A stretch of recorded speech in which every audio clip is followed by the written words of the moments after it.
Hello hello hello ഇന്നുണ്ടല്ലോ, ഇന്ന് വെള്ളിയാഴ്ച. ദീപാവലിക്ക് ഇന്ന് നാട്ടിലൊന്നും പോകാൻ പറ്റില്ല.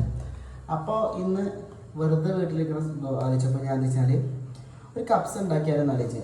അധികമൊന്നുമില്ല കേട്ടോ, ഒരു അര കിലോ കപ്സായിട്ട് വെക്കാൻ പോകുന്നത്. കുറച്ച് നമ്മളെന്താ വെച്ച് കഴിഞ്ഞാൽ അതാകുമ്പോൾ ബാലൻസ് ആയി പോകും. അതായത് ഇനിയിപ്പോൾ ഇല്ല വീക്കെൻഡ്സ് പറഞ്ഞു കഴിഞ്ഞാൽ ഈ ശനിയാഴ്ച, ഞായറാഴ്ച, തിങ്കളാഴ്ച ലീവാണ്. അപ്പോൾ കപ്സ മാത്രം ഒന്നും നടക്കില്ല. അപ്പോൾ ഇന്ന് ഉണ്ടാക്കി കഴിഞ്ഞ് കഴിഞ്ഞാൽ നാളെ രാവിലെ തിന്നാം, എക്സ്പെൻസ് കുറക്കാം, അങ്ങനെയൊക്കെ വിചാരിച്ചിട്ടാണ് കപ്സ ഉണ്ടാക്കിയ പരിപാടി. കപ്സ ഞങ്ങളുടെ നാട്ടിൽ കിട്ടുന്നത് വേറൊരു സാധനമാണ്, 5 സ്റ്റാറിൻ്റെ എന്തൊരു കപ്സ മസാല. ഇതിവിടെ ഫോക്കസ് ഉണ്ടോ, ബേക്കേഴ്സ് അങ്ങനെ ഒരു സാധനമാണ്. ഓക്കെ, അപ്പോൾ കപ്സ ഉണ്ടാക്കാൻ അധികം കുറേ സാധനമൊന്നും വേണ്ട. ഞാൻ കപ്സ ഉണ്ടാക്കാൻ ഷോർട്ടായിട്ട് സാധനം ഉണ്ടാക്കി പറഞ്ഞുതരാം, സിമ്പിളായിട്ട്. ഫസ്റ്റ് നമുക്ക് കുക്കർ വേണം. കുക്കർക്ക് ഫസ്റ്റ് ഒരു സൺഫ്ലവർ ഓയിൽ വയ്ക്കുക, എന്നിട്ട് ഒഴിച്ച് കഴിഞ്ഞിട്ട് സവാള ഇട്ട് കഴിഞ്ഞിട്ട് എന്താ കുറച്ച് ഇഞ്ചി വെളുത്തുള്ളി പേസ്റ്റ്, ഇഞ്ചി വെളുത്തുള്ളി ചതച്ചത് നേരെ അയക്കിടുക. അയക്കിട്ടിട്ട് ശേഷം എന്നിട്ട് എന്താ എന്നിട്ടിപ്പോൾ എന്തായിട്ടുണ്ട് എന്നിട്ട് അതിക്ക് ടൊമാറ്റോ കെച്ചപ്പ് വേണം, കരിവേപ്പിലിടണം, കുറച്ച് മല്ലിയിടും. ഇതൊരു ഓർഡറൊന്നും അല്ല കേട്ടോ, ഇങ്ങനെ അത് ഞാൻ പറഞ്ഞതാണ്. അപ്പോൾ അതൊക്കെ ഇടുക, എന്നിട്ട് അടക്കുക. എന്നിട്ട് അതിക്ക് നേരെ ചിക്കൻ ഇടുക. ചിക്കൻ ഇട്ട് കഴിഞ്ഞപ്പോൾ തന്നെ മന്തിൻ്റെ കപ്സൻ്റെ ഈ മസാല ഇടുക. അതിട്ട് കഴിഞ്ഞിട്ട് ശേഷം എന്താ പിന്നെ ചിക്കൻ നല്ലപോലെ ഇങ്ങനെ ഇളക്കി കഴിഞ്ഞിട്ട് നല്ലപോലെ മിക്സ് ആക്കിയിട്ട് സാധനം കുറച്ച് വെള്ളം വരിക. എന്നിട്ട് ഉപ്പ് നോക്കിയിട്ടില്ല, ഉപ്പ് ഇത്തിരണം കുറച്ച് ചിക്കനിക്ക് പിടിക്കാൻ മാത്രം. എന്നിട്ട് നേരെ പിന്നെ ടൊമാറ്റോ കെച്ചപ്പ് ഇടണം കേട്ടോ. തക്കാളിക്കല്ല, സവാളയ്ക്ക് ടൊമാറ്റോ കെച്ചപ്പ് ഇടണം. എന്നിട്ട് ഇങ്ങനെ ഇളക്കി കഴിഞ്ഞിട്ട് എന്നിട്ട് ചിക്കനൊക്കെ ഇട്ടിട്ട് സെറ്റാക്കിയിട്ട് ഒരു 3 വിസിൽ കഴിഞ്ഞിട്ട് ചിക്കൻ വന്നിട്ടുണ്ടാവും. ചിക്കൻ വന്നു കഴിഞ്ഞിട്ട് ശേഷം മാറ്റിയിട്ട് ആ വെള്ളത്തേക്ക് ചോറുക്ക് ഞാൻ എങ്ങനെ എടുക്കുകയെന്ന് വെച്ച് കഴിഞ്ഞാൽ വലിയൊരു കപ്പ് എടുക്കുകയാണെങ്കിൽ ആ കപ്പിൻ്റെ ഒരട്ടി, അതായത് 2 ഗ്ലാസ് വെള്ളം. എന്നിട്ട് എടുത്തിട്ട് നേരെ ചോറ് ഈ ഫ്ലാഷ് അടിച്ച് കഴിഞ്ഞാൽ അപ്പോൾ ഞാൻ വിയർക്കും. ഞാനിങ്ങനെ യൂട്യൂബിൽ പിടിച്ചിരിക്കുക, അപ്പോൾ വിയർക്കും. അപ്പോൾ അത് കഴിഞ്ഞാൽ എന്നിട്ട് ചോർക്ക് വെള്ളം പാർന്ന് കഴിഞ്ഞിട്ട് നേരെ നമ്മൾ ഇടേണ്ടത്, അപ്പോഴാണ് ഇടേണ്ടത് എന്ത്, കറുവപ്പട്ട, ഗ്രാമ്പു, ഏലക്ക, ഉണക്ക നാരങ്ങ, മാഗി ക്യൂബ്. എന്നിട്ട് ചോറിടുക. ചോറിട്ട് കഴിഞ്ഞിട്ട് 2-3 വിസിൽ എന്നൊക്കെയാണ് ചങ്ങന്മാർ പറഞ്ഞത്. പക്ഷേ ഞാൻ അങ്ങനെയൊന്നുമില്ല, ഞാൻ വെറും 2 വിസിലേ വെക്കലുള്ളൂ, അതില്ലാതെ കൂടുതലൊന്നും വെക്കാറ്. 3 വിസിലൊക്കെ പറയും, പക്ഷേ നമ്മൾ 2 വിസിൽ. ഒരു ഫ്ലാഷ് കത്തുന്നില്ല പടച്ചോനെ, ഇച്ചിരി തോന്നൽ ഉണ്ടാവേണ്ടതാണ്. അപ്പോൾ എന്നിട്ട് കത്തണില്ല കേട്ടോ, എന്നാൽ പോയി അത് ഐഫോണിൻ്റെ. അപ്പോൾ എന്നിട്ട് എന്താ വെച്ച് കഴിഞ്ഞാൽ നേരെ സങ്കടമായി നെഗറ്റീവായി. എന്നിട്ട് നേരെ ചോറ് ഇടുക. ചോറിട്ട് കഴിഞ്ഞ് 2 വിസിലടിക്കുക. 2 വിസിലടിക്കുമ്പോൾ ചോറായി കഴിഞ്ഞാൽ അപ്പം തന്നെ ഉപ്പൊക്കെ അപ്പളാട്ടോ നോക്കാക്കരുത്. എൻ്റെ പോലെ ഞാൻ അങ്ങനെ പറയാത്ത ചില കാര്യങ്ങളൊക്കെ ഉണ്ട്, ബേസിക് ആയിട്ടുള്ള കാര്യങ്ങളൊന്നും ഞാൻ അങ്ങനെ പറയാറില്ല. എന്നിട്ട് അത് കഴിഞ്ഞ് നേരെ ഇടുക, വിസിലടിക്കുക. എന്നിട്ട് ബാക്കി മാറ്റി വെച്ച ചിക്കൻ നേരെ ഇതിന് മേലെ ഇടുക, ജസ്റ്റ് കൂട്ടിളക്കുക. കപ്സ, സ്വാദിഷ്ടമായ കപ്സ റെഡി. ഓക്കെ, ഇനി ബാക്കി ഉണ്ടാക്കി കഴിഞ്ഞിട്ട് ഞാൻ ജസ്റ്റ് ഇങ്ങനെ കാണിച്ചു തരാം. ഇനി ചിലപ്പോൾ മേ ബി ഇങ്ങനെ ഇടയ്ക്കിടയ്ക്കേ കാണിക്കുള്ളൂ, മൊത്തം കാണിക്കാതെ സ്റ്റോറേജ് ഒന്നും ഇല്ല എൻ്റെ അടുത്ത്, ആകെ 120 ഉള്ളൂ. അപ്പോൾ ബൈ, അപ്പോൾ അത്രേ ഉള്ളൂ കപ്സ. അപ്പോൾ വീണ്ടും ഞാൻ പറഞ്ഞ പോലെ തന്നെ നമ്മുടെ ചിക്കൻ ആയിട്ടുണ്ട്. ചിക്കൻ എന്താ വെച്ച് കഴിഞ്ഞാൽ ഞാൻ പറഞ്ഞതേപോലെ തന്നെ അങ്ങനെ സാധനം ഉണ്ടാക്കിയിട്ടുണ്ട്. അപ്പോൾ ഞാൻ ഇപ്പോൾ നിങ്ങൾക്ക് ചിക്കൻ കാണിച്ചു തരാം.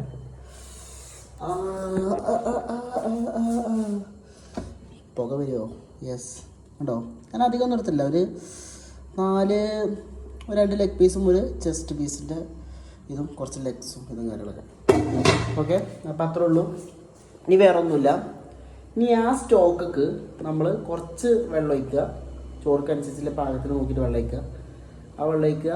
എന്നിട്ട് അത് കഴിഞ്ഞിട്ട് കുറച്ച് പട്ട, ഗ്രാമ്പു, പച്ചമുളക് കീറിയത്, പിന്നെന്താ മാഗി ക്യൂബ്, ഉണക്കനാരങ്ങ എൻ്റെ അടുത്ത് ഉണ്ടായിരുന്നില്ല, അപ്പോൾ അത് എന്നിട്ട് വെള്ളമൊക്കെ ഒഴിച്ചിട്ട് നേരെ കുക്കർക്ക് ചോറിടുക. സാധനം കഴിഞ്ഞു, നമ്മൾ സ്വാദിഷ്ടമായ കപ്സ റെഡി. പിന്നെ എനിക്ക് പറയാനുള്ളതെന്ന് വെച്ച് കഴിഞ്ഞാൽ പിന്നെ നമ്മൾ മറ്റേ മോഹൻലാൽ പറഞ്ഞ പോലെ ഞാൻ എന്തുണ്ടാക്കിയാലും ഒരു പ്രത്യേക തരം ടേസ്റ്റാണ്. കാരണം ഞാൻ ഇഷ്ടത്തോടെ ഉണ്ടാക്കുന്നതാണ് ഫുഡ്. പിന്നെന്താ വെച്ച് കഴിഞ്ഞാൽ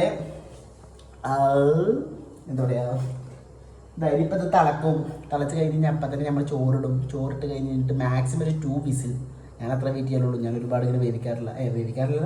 എൻ്റെ ചോറ് അപ്പം തന്നെ പോകും. കാരണം ഓൾറെഡി എപ്പോഴും കേക്ക് വെച്ച ചോറായതുകൊണ്ട് കുറച്ച് വെള്ളമൊക്കെ പിടിച്ചിട്ട് സെറ്റായിട്ടുണ്ടാവും.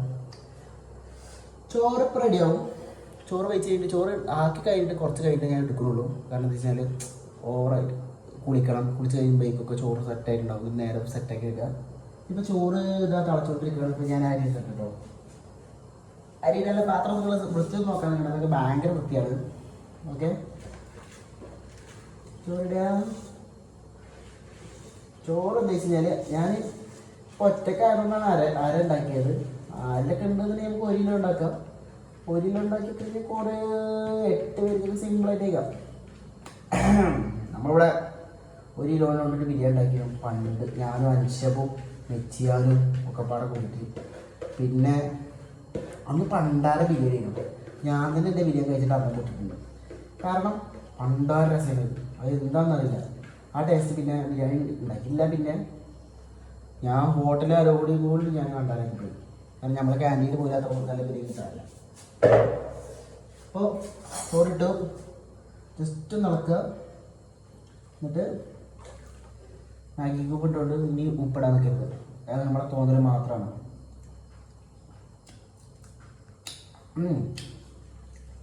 നല്ല ടേസ്റ്റ് ഉണ്ട്. ഓക്കെ, ഇത് തിളക്കുക. ചോറിരിക്കുമ്പോൾ നേരെ കുക്കർ അടക്കുക. ഞാൻ വിയർക്കണില്ലേ, ഈ ക്യാമറൻ്റെ ലൈറ്റ് കൊണ്ടാണ്, അല്ലാതെ ഈ കിച്ചണിൽ അടുക്കളയിൽ പണിയെടുത്തോണ്ടൊന്നും. നേരെ അടക്കുക. ഇനി ഒരു 2 വിസിൽ നമ്മൾ ആ ചോറ് ഇപ്പം റെഡിയാവും. അത് ചോറ് ചെയ്യേണ്ടതുണ്ട്. മിക്സിംഗ് ആണ് വെരി വെരി ഇമ്പോർട്ടൻറ്റ്. ഓക്കെ, അപ്പോൾ അത്രേ ഉള്ളൂ. ഞാൻ കുറച്ച് കഴിഞ്ഞ് ചോറ് കാണിച്ചു തരാം, തിന്നതും കാണിച്ചു തരാം, ഒക്കെ കാണിച്ചു തരാം. അപ്പോൾ നമ്മളെ ചോറ് ഏകദേശം ആയിട്ടുണ്ടാവും. അപ്പോൾ ഞാൻ വിസിൽ പോകാൻ വേണ്ടിയിട്ട് ഇങ്ങനെ കാത്തിക്കുകയാണ്. പക്ഷേ വിസിൽ അങ്ങനെ പെട്ടെന്ന് പോകുന്ന വരെ ലാസ്റ്റ് വരെ കാത്തിക്കേണ്ട ആവശ്യമൊന്നുമില്ല. ഇനി നമുക്ക് വിസിൽ കളയാം. വിസിൽ കളഞ്ഞാൽ തന്നെ കാണുന്നുണ്ടെങ്കിൽ തല പോയോ. വൈതാക്കളായതുകൊണ്ട് എനിക്ക് കിട്ടുമെന്നുള്ളൊരു വിശ്വാസമുണ്ട്, ട്രസ്റ്റ് ചെയ്യുന്നുണ്ട്. ചിലപ്പോൾ ചോറ് കൊളാവാം, ചിലപ്പോൾ ചോറ് നന്നാവാം. അതൊന്നും നമ്മളെ കയ്യിലല്ല, അല്ല നമ്മളെ കയ്യിലാണ്. പക്ഷേ ചില സമയത്ത് പാളാം, അതത്രേ ഉള്ളൂ. ചിക്കൻ എന്തായാലും നല്ല രസമുണ്ട്. ശരി പോക്ക വിസിലിപ്പോൾ കഴിഞ്ഞു. ഇപ്പോൾ ഇനി നമുക്ക് തുറന്നു നോക്കാം. ആദ്യം ഞാൻ കാണട്ടെ, കോളാകാണ് നിങ്ങൾക്ക് കാണിച്ചു തരണ്ടല്ലോ. അപ്പോൾ ചോറ് നല്ല പോലെ ആയിട്ടുണ്ട്. എന്താ പറയണ്ടേ, നമ്മൾ ചോറാവും. ഇനി നമ്മൾക്ക് ഇത് ഒന്ന് നിന്നിട്ട് വെള്ളം പോവാണ്ട്. ഇപ്പം നിങ്ങൾക്ക് കാണിച്ചിട്ട് ശേഷം ഇതുണ്ടോ, ഇതിലൊരു വെള്ളമല്ലേ, ഇനി വെള്ളം പോകും ഒന്ന് നിന്നിട്ട്. ഓക്കെ, ഇനി ഞാൻ കാണിച്ചു തരാം. ഓക്കെ, കഴിയട്ടെ, ഒന്ന് സെറ്റാകട്ടെ. ഇപ്പം കണ്ടോ നിങ്ങളെ ഞാൻ പറഞ്ഞ ചോറ് വെള്ളം വറ്റിയത്. ഇതിങ്ങനെ ഇനി വെള്ളം വറ്റും. ഓക്കെ, നിന്ന് ഒന്ന് വെള്ളം അങ്ങനെ വറ്റാണ്ട്. അപ്പോഴൊക്കെ നമുക്ക് കുളിച്ചിട്ടൊക്കെ സെറ്റായിട്ട് വരാം. ഇനി ഇതിൽ ഇതൊന്ന് മാറ്റിട്ട് കേട്ടോ, ചോറ്റും പാത്രത്തേക്ക് ചിക്കനിലേക്ക് മാറ്റാം. ഇത് കണ്ടോ, ഇതാണ് ഞാൻ ഉണ്ടാക്കിയ കപ്സ. നല്ല പണ്ടാര ഇതിലായിട്ടുണ്ട്. കരുതണ പോലെ ഒന്നുമല്ല, അതൊന്ന് ചൂടാറിയണ്ടല്ലോ, ഇതിൻ്റെ ടേസ്റ്റ് വേറെ തന്നെ ആയിരിക്കും. ഓക്കെ, ഇതാണ് നമ്മുടെ നാട്ടിലെ സിമ്പിൾ കപ്സ, ഹോം മെയ്ഡ്, എല്ലാ സാധനവും ഉണ്ട്. ഓക്കെ, ഇതൊക്കെ കിച്ചന്നെ ഇങ്ങനെ കൊതിയാവണം ഇത് തിന്നാൻ. ഒന്ന് ചൂടാറണം. കപ്സ എപ്പോഴും ഇങ്ങനെ ചൂടാറിയിട്ട് തിന്നുമ്പോൾ വേറെ ടേസ്റ്റാണ്. ഇതിപ്പോൾ നാളെ രാവിലെ ഉണ്ടാവും, നാളെ രാത്രിക്കൊക്കെ ഉണ്ടാവും. പക്ഷെ ഞാൻ ഇന്ന് 2 പീസ് തിന്നണ്ടാണ് ഏകദേശം. ആദ്യം ലെഗ് പീസ് തിന്നേക്കാം, ലെഗ് പീസല്ല മറ്റേ ചെസ്റ്റിൻ്റെ തിന്നേക്കാം. അതാകുമ്പോൾ വയറ് മതിയാണെങ്കിൽ എന്നിട്ട് നമുക്ക് ലെഗ് എടുക്കാമല്ലോ. അപ്പോൾ അത്രേ ഉള്ളൂ. ഫൈനലി ഞാൻ നമ്മൾ ഉണ്ടാക്കിയ കപ്സ റെഡി ആയിട്ടുണ്ട്. ഇത് കണ്ടോ, ഈ ചിക്കനൊക്കെ കണ്ടങ്ങൾ ഇങ്ങനെ പോവും. ഓക്കെ, ചോറും കണ്ടോ അതാണ് ചോറിൻ്റെ ടെക്സ്ചർ. ഒയ്യോ ജ്യൂസ് ഭയങ്കര രസമാണ്. അപ്പോൾ എന്തായാലും അത്രേ ഉള്ളൂ. ഇനി ഇതൊക്കെ കഴിച്ച് കഴിഞ്ഞിട്ട് കാണിച്ചു തരാം എന്നല്ല, നമുക്ക് പിന്നെ എപ്പോഴും വരാം. ഓക്കെ, അപ്പോൾ അത്രേ ഉള്ളൂ.